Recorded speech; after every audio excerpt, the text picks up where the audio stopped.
Thank you for tuning in. If this is your first time joining us, welcome. We hope your experience is fruitful. Please feel free to visit our website to find out how you can join our growing family. While we are loading your experience, please do us a quick favor and hit that like button from whichever platform you're watching or listening on. Also, share so others may enjoy as well. And we hope you would consider hitting that subscribe or follow button so you can check out more of our amazing content. All right, let's start the show.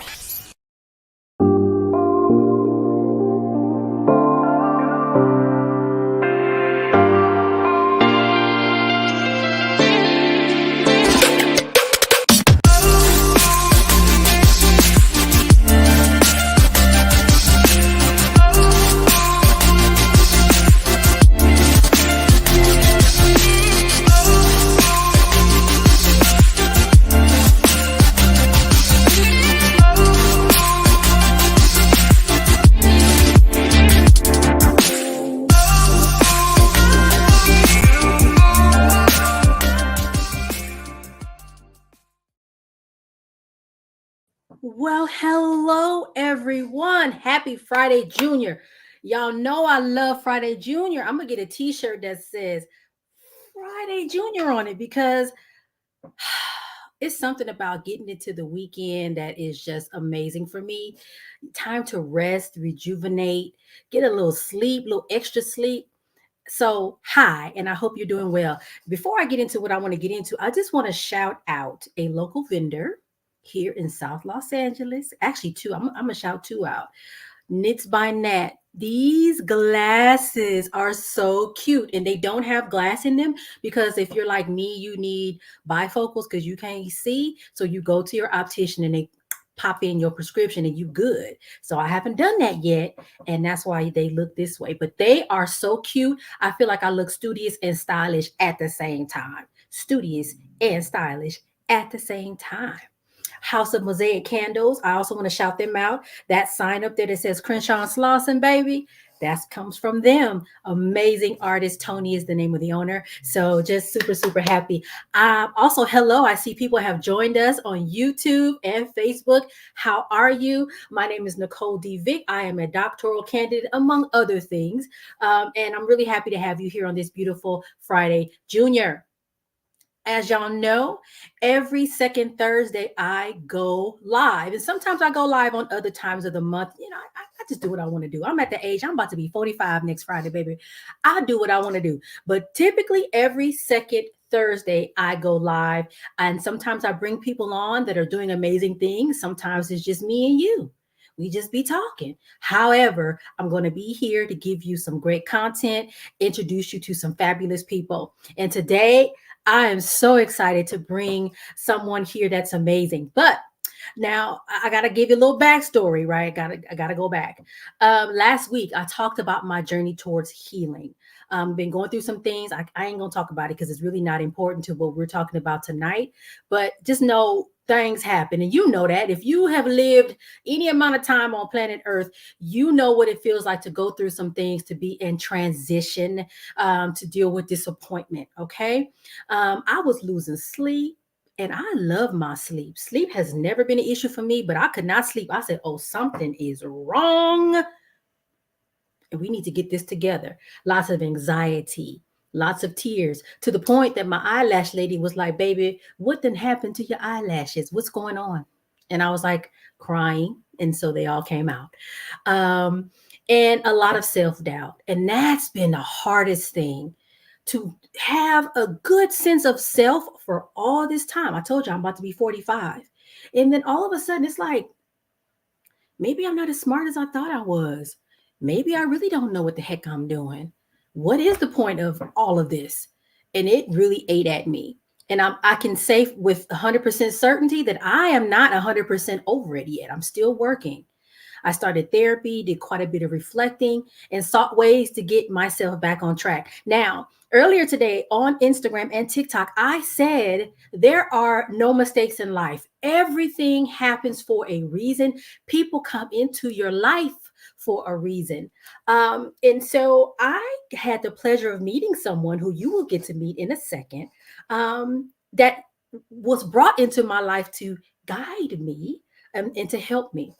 So real quick before we get into it, I talk a lot about my ancestors, and as a matter of fact, let's see. Over here above me is a photograph of my great grandmother and my great aunt, and it's there. Just they're watching over me. This is my workstation, so they're literally over me, watching me and protecting me. I believe very strongly that we stand on our ancestors' shoulders. I believe that they are looking out for you and they are looking out for me. Now, this episode is going to be thought provoking. We might push some boundaries on your belief system. If you're open to that, please join us. If you're not, it's fine too. I just want you to be open minded as we have this conversation. So, today's guest is Felicia Myers Scarpati. She is a freelance writer and author with the gift of gab. And trust me, we have had some wonderful conversations. And she writes the stories that need to be told. Her writing focuses on topics that intersect with Blackness, from biracial conversations to spirituality, womanism, music, art, fashion, and children's stories.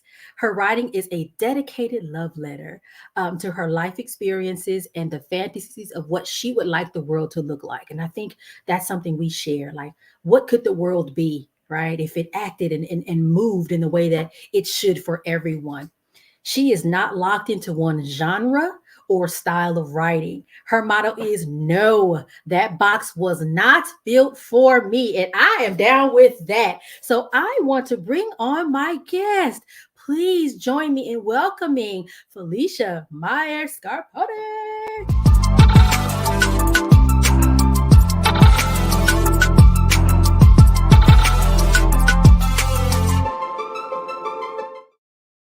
Hey girl, how you doing? I am doing well. I'm really doing well. The intro. Let me grab that for a minute because my goodness, if that did not resonate with my soul and my spirit, and if it didn't do my spirit well.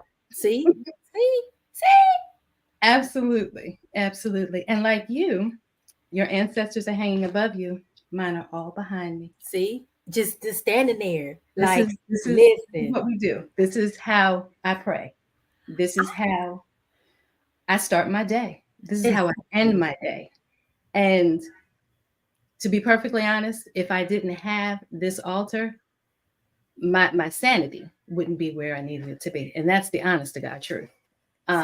We all go through things in life, heartbreaks, ups, downs, imposter syndrome.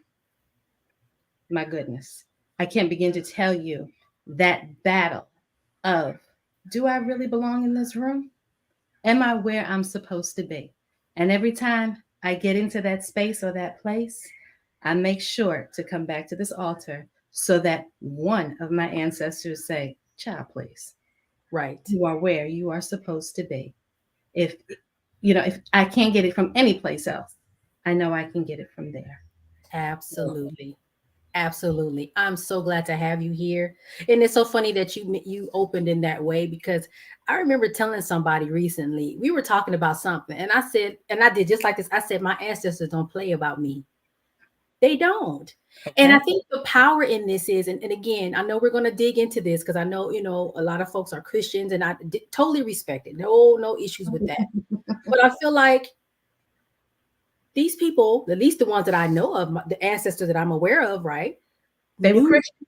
Yes, but they also knew me personally, there you go, baby, until whenever they crossed over, and they prayed for me. And of course, they probably prayed to God. Fine. But why not respect that and look to that for inspiration, and or messages, or to your point, when you question yourself, well, am I where I'm supposed to be? And they say, girl, yes. Sometimes they're like, no, you're not supposed to be here. Absolutely. And that's the thing about manifesting. People jump into this whole 369 thing has become very, very popular in journals in terms of scripting. The thing about it is, you probably can manifest just about anything you ask for, but should you? There is the question when you are not dealing with your ancestors. Should you? The universe, if you keep scripting, writing it out, making it clear, that's what I want. That's what I want. That's what I want. After a while, the universe is like, okay, I'm going to give you what you want so that you understand this is not what you need. Yep. So you can either walk straight into that brick wall with no guidance, or you can be still long enough to hear what your ancestors are telling you when they're telling you, no, that's not the road for you. No, that's not the way you need to do things. Do you see what I'm saying? Absolutely. When I was manifesting and decided to write this book, I kept writing in another journal, I want to be a best-selling author. I want to be a best-selling, and I must have wrote this 10,000 times. And then finally, I went to sleep one night, and my grandfather, my paternal grandfather, Charlie, showed up and said, Cookie. And real blunt, if I can be blunt on YouTube, he said, in my dream, he said, Cookie, you didn't write shit. So I was just like, oh, I guess I do need to write the book in order for you to make it a bestseller. Oh, do you see? And it was clear as day. That morning, I got up, and when I say everything poured out of me, like it had just been there all that time, but it was there. It was always in my head what I wanted to do. I had the images, I had the pictures, I had it, but I just wasn't putting paper to pen or pen to paper, or I wasn't typing it out like I needed to. So that morning, literally, I locked up in my bedroom, locked my husband out. I was like, look, I got stuff to do. Literally in 8 hours time, I had the majority of that book done. That's amazing. And it poured out like I needed it to. And it is a beautiful journal. I know the producer has the imagery, but I'm gonna also put it up as well. Mm-hmm. Let's back up a little bit. How did we meet? I know we met on LinkedIn, but you know, the funny thing about life is when you meet people that are supposed to be in your life, you often, I always have trouble. Like, how did we meet? It's almost like you were always there. So I'm like, I know it was LinkedIn, but why? Like, what was we talking about? We were talking. Okay, there's a sister named Erin that's in Spain. And I started talking to Erin because I'm supposed to be going to Spain for a year. And I was trying to connect with as many Black people as I could before I got there. And I noticed Erin was in Spain. So I had inboxed her, and she and I started talking. Literally, we transferred each other's WhatsApp, and we had held a conversation. Oh, wow. And she was like, you know, when you get here, here's my information, and we'll catch up and we'll link up.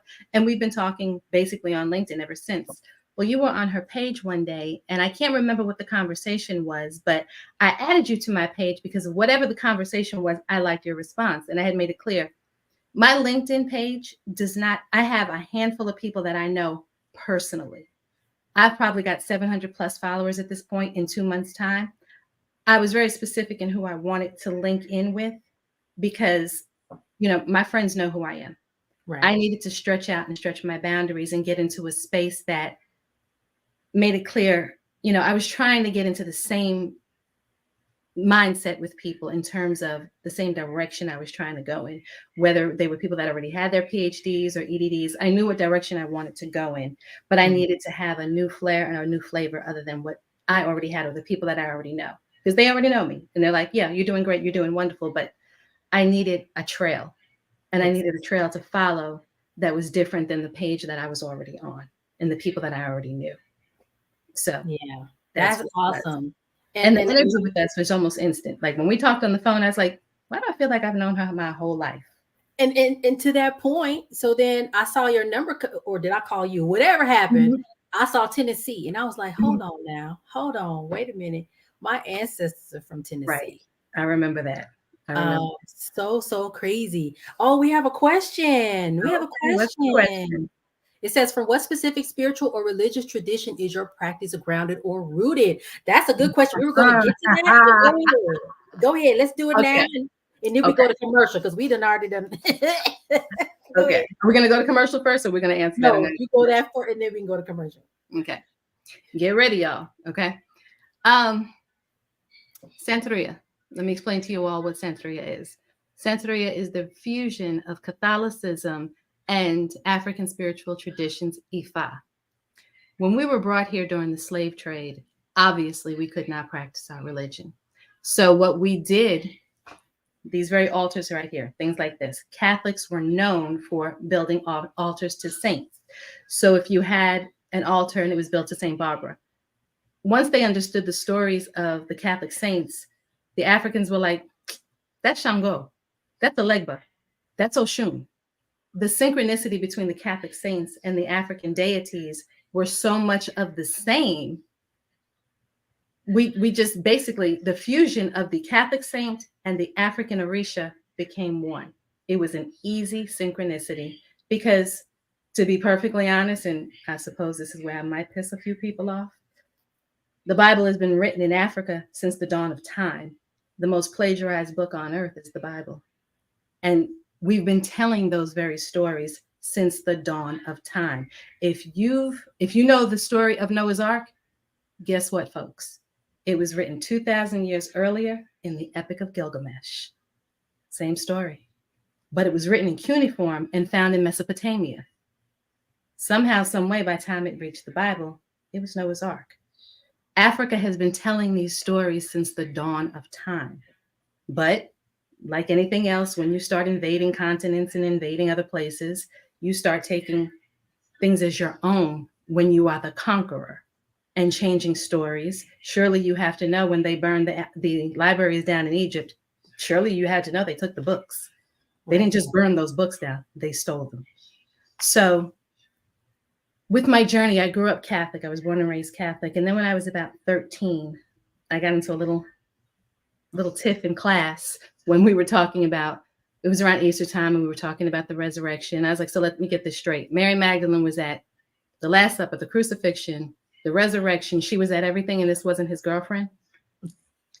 My teacher was a nun. What did I say that for?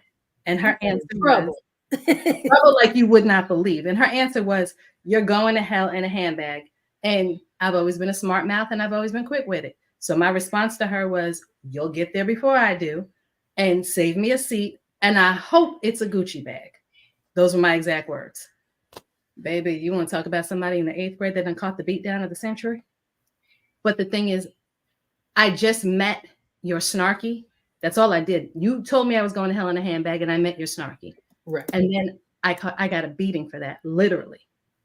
That was the turnoff of all turnoffs for me. Yeah. So that's when I started searching and looking for something that I could talk and that I could question and that I could understand. And when I found Santeria, it was in a time in my life where I was at great confusion, at a crossroad, racial identity, didn't know who I was, and this is just, I was like, this is it. This is my home. This was peaceful. This was the understanding of Catholicism. It was still Christian in base, but then it was taking me across the water. It was the Sankofa that I needed.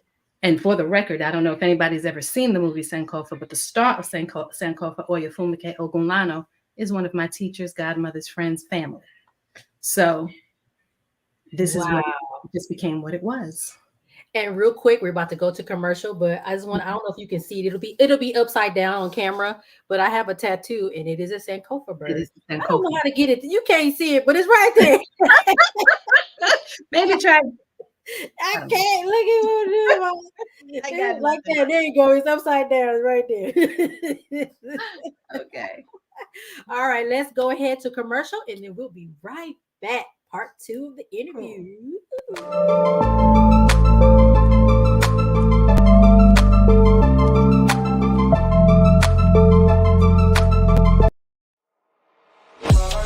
In a world filled with diversity, where radical faith and progressive believers come together, there's a place that's breaking all boundaries and embracing believers from all walks of life.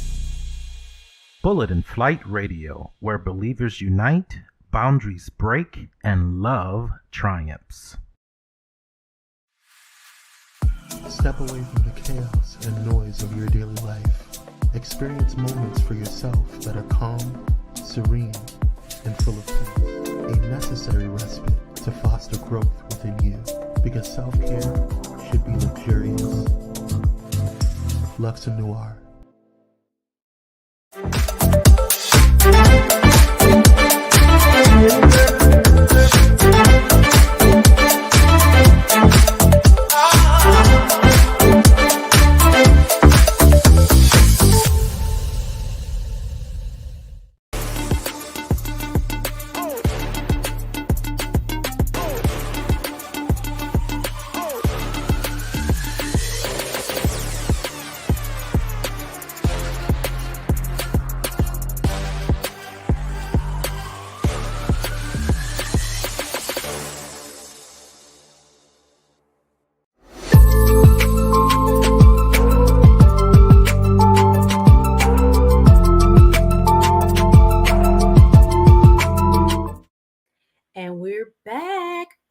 proud to be a member of the Pyro Media Network.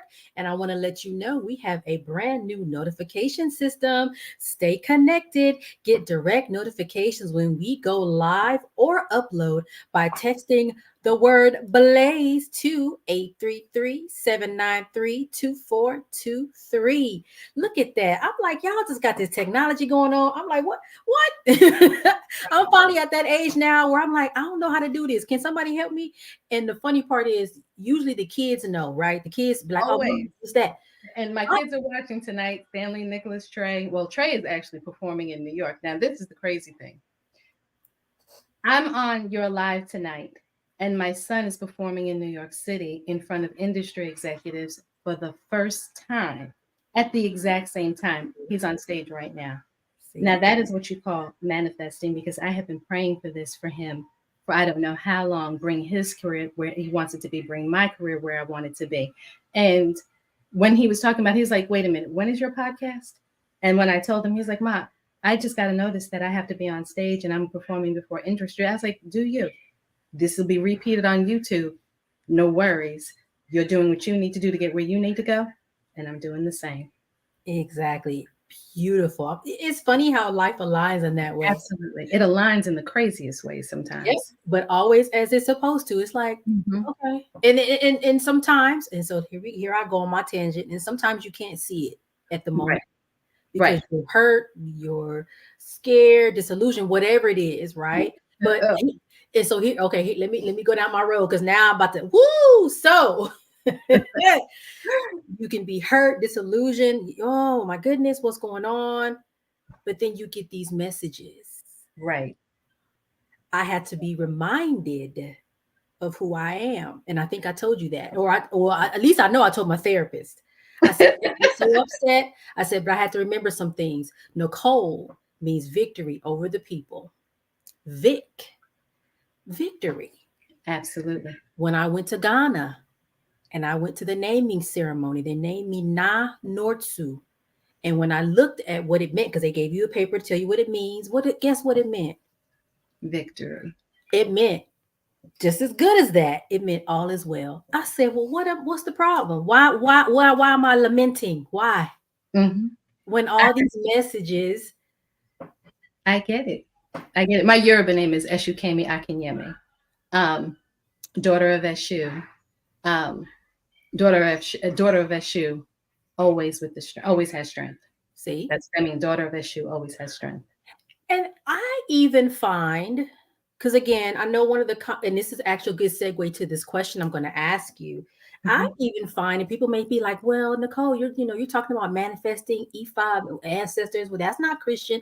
But listen, I even find inspiration, guidance through gospel music, and it will be random. I was on YouTube watching some YouTube channel, and it was one of the Clark sisters was singing "Order My Steps in Your Word," which prompted me to go on YouTube and look for the actual recording. And one of the lines says something like, "While you are working, help me be still." Absolutely. The thing is, when you close your mind and you close your space to where the universe is guiding you for every step, it's like, I'm Christian, that's it, nothing more, nothing less, I'm not going to step out of anything else. Then you block yourself. And culturally, people need to understand, first of all, ancestors, venerating your ancestors is not a religious thing. It is a cultural thing. Yes. This is what we culturally do all across the continent of Africa. Africa is not a monotheistic continent. 52 countries, 53 countries. They don't all worship the same. Prior to colonization, they didn't worship the same. But the one thing that was the same from East Africa to West Africa, North Africa to South Africa, ancestral veneration.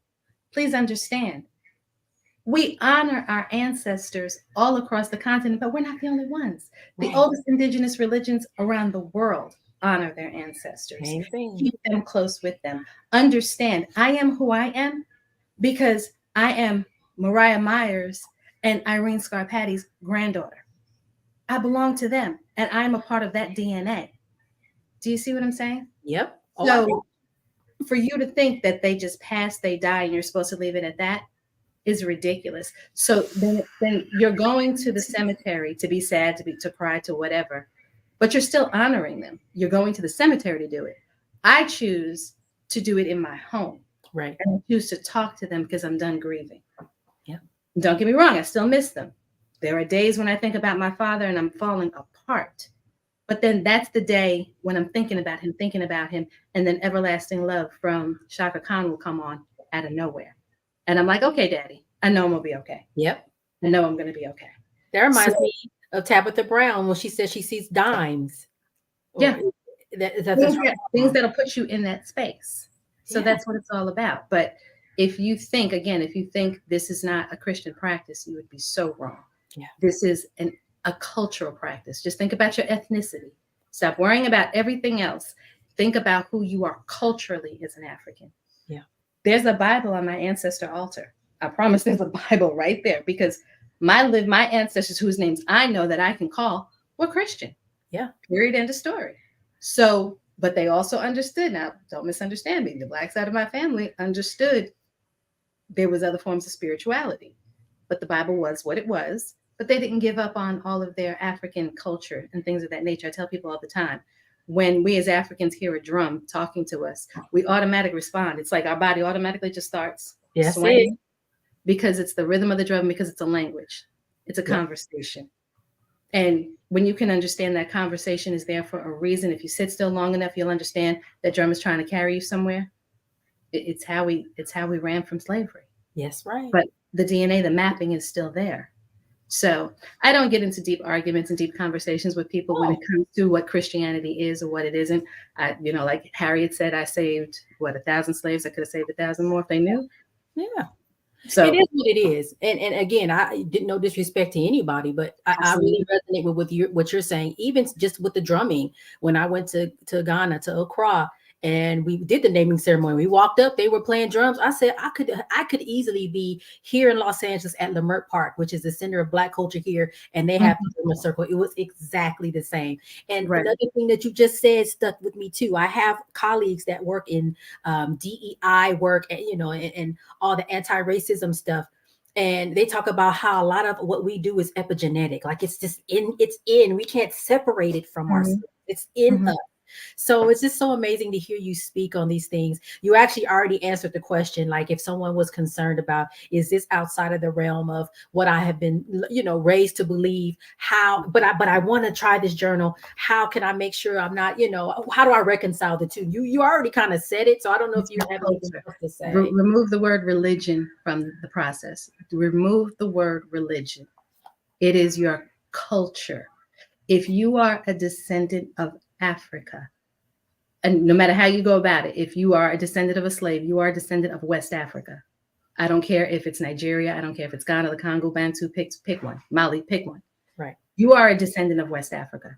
This is your culture. Stop worrying about everything else. Yep. Boom. So one thing I love most about this, I think the 369 was helpful. Like, let me write it. Let me keep writing. It keeps you on track. It does. And one of the questions I have for you, so I think for me, well, first I'll say this. Let's give the good news. So I manifested something in my journal. I will not say what it is on air, because I told you. And it's funny because here I go. I manifested. I wrote it down. Did all the things. And it took too long. I'm just going to say that it took too long. And what does that mean? That doesn't mean what the heck? It's supposed to. Right. But to me, I'm like, oh, well, they probably didn't, oh, well. So I kind of was like, well, and then sure enough, email came through and I was like, hey, look at that. All right. Right on time. So it does work because I did manifest it and it came through. But one of the questions I have for you, so I don't know if I did this right and you can tell me, I found myself, I don't know, for those 30 days, should I pick one thing and just stick to that for the whole 30 days? Should I pick a group of ancestors and stick with them for the whole 30 days? Or is it fine for on Monday, I want a brand new car. And then on Tuesday, I want world peace. Like, I don't know.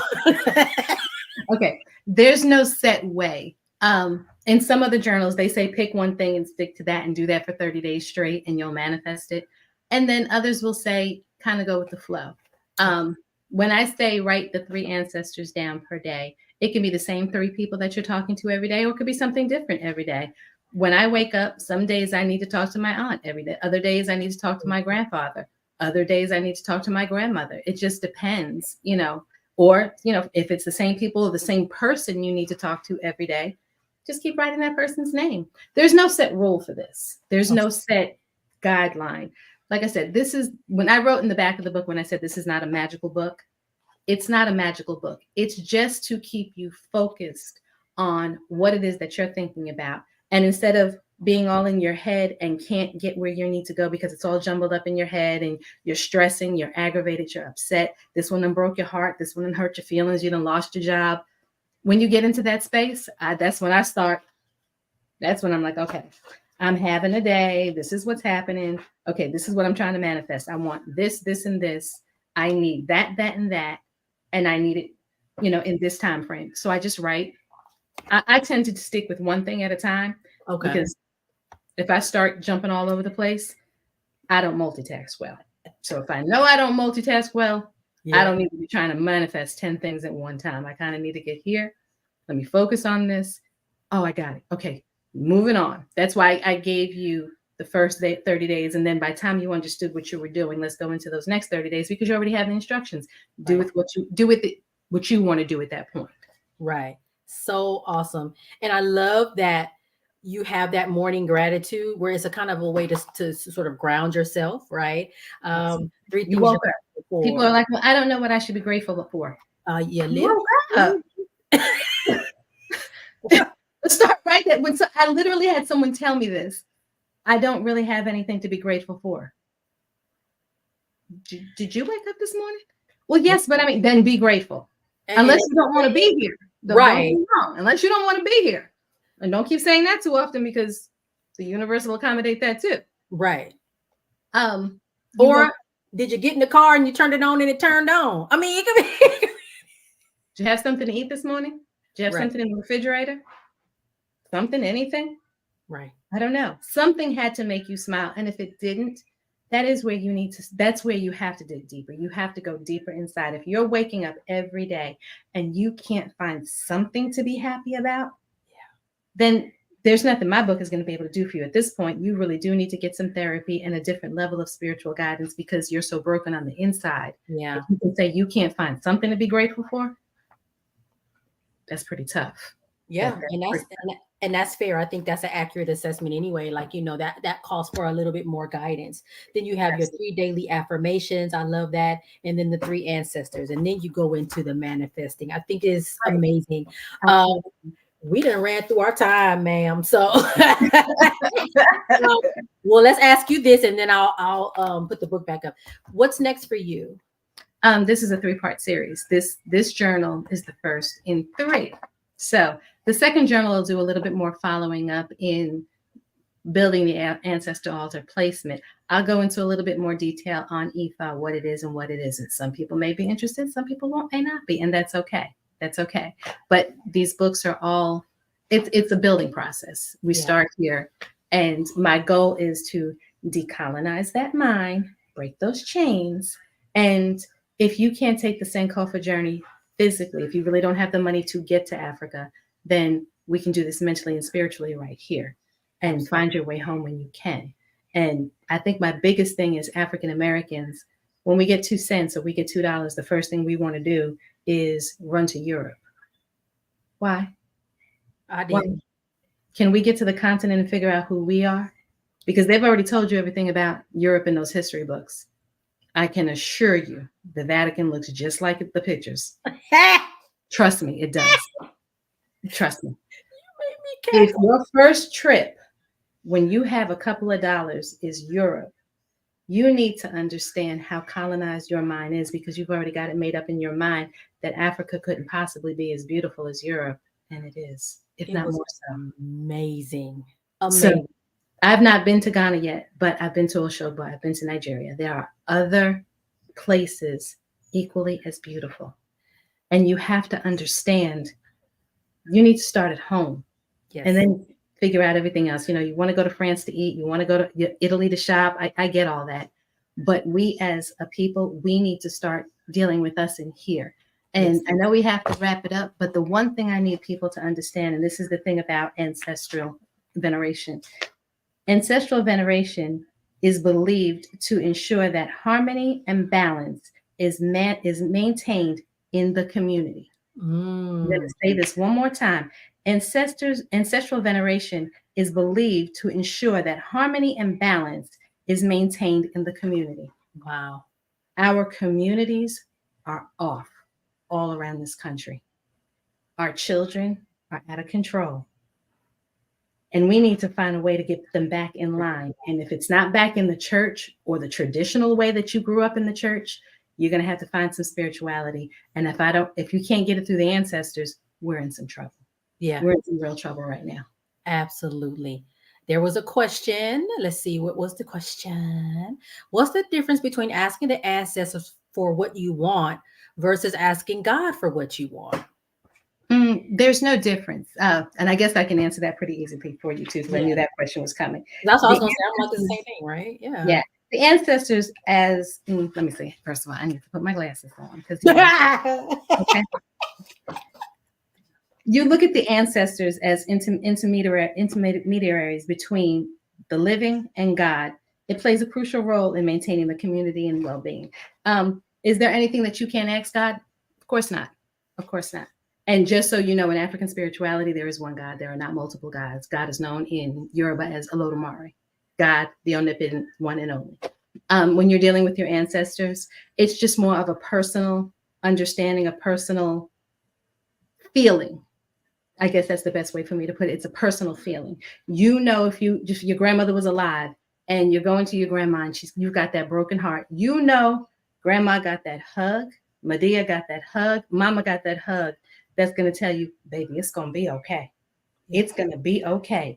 And it's a warming, familiar feeling because you know the person, you feel their DNA, you know their smell, you know grandma's feeling, her smell, her perfume, you know it. So when you're asking your grandmother to fix it or to remove that hurt from your heart, it's not that God can't do it. It's just more of a personal understanding between you and your ancestors that, mama, my heart is broken. Yeah. You're not here anymore, but I'm hurting. Yep. And she's saying to you, baby, it's going to be okay. And if you sit still long enough, if you're quiet, you can almost smell her perfume or whatever it was, that smell that made her who and what she was. And there's going to be a watershedding of those tears. But you know, he calls the next day. My grandmama told me it was going to be okay. Go on, man. Right. Bye. Go on, man. So yes, God answers all of our prayers, no question. Right. Our ancestors give us what is called familiar. Yes. I heard Iyanla Vanzant characterize it, and it's so funny. Again, once you start opening your mind to certain things, a video that she did about Ifa, and I'm sorry if I'm saying it wrong, but she talked about it too, and she was like, "No, that's God," and you know, you guys call these people angels, but in Africa, the angels are your ancestors. Like the angels are Orisha. We refer to the angels as Orisha. Our ancestors are. Our ancestors are ancestors. And of course, they can be angels too, but it's all the same. When people are like, well, it's not God. You don't believe in Jesus Christ. Sure, I do. God on earth is Olodumare. Now, the difference is, did we come with original sin? No. There are some differences. Right. So the stories are the same. God, Olodumare, Arunmala, God on earth, Olodumare. The stories are very similar. Take away a great deal of the guilt and take away the one thing Africans that don't have that most Christians, that all other religions seem to have, or not really, Christians are the only ones that seem to have this place called hell. Africans don't have that. We don't go to hell. If you didn't do what you were supposed to do in this lifetime, you're born again through your bloodline. You recycle. Your soul will come back through your bloodline. Now, if you've done something malevolent enough, can your soul be destroyed? Absolutely.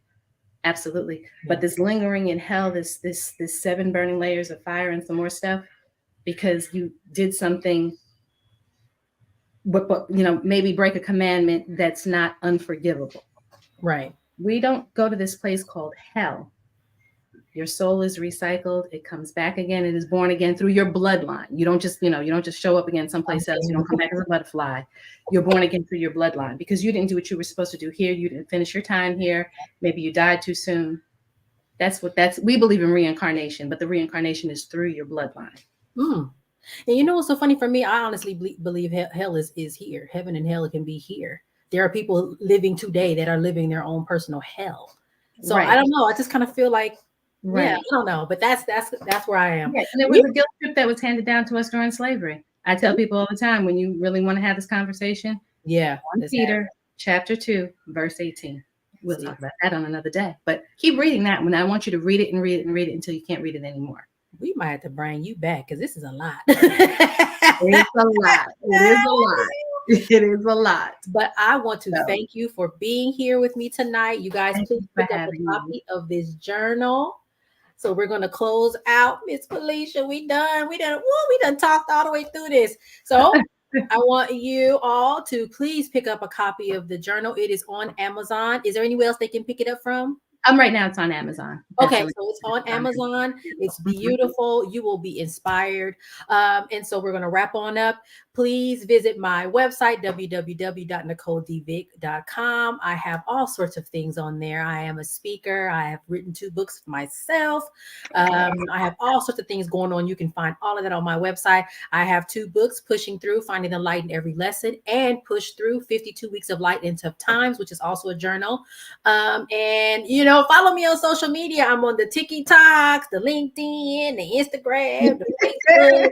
I'm on all the things. So and make sure you come back next Thursday. Either I'll be live like this, or I'll be on there on audio only, but you're gonna hear from me. Okay. So thank you again, Felicia, for being here. Thank you for having me. I so appreciate it. We're gonna close out. Y'all have a good night.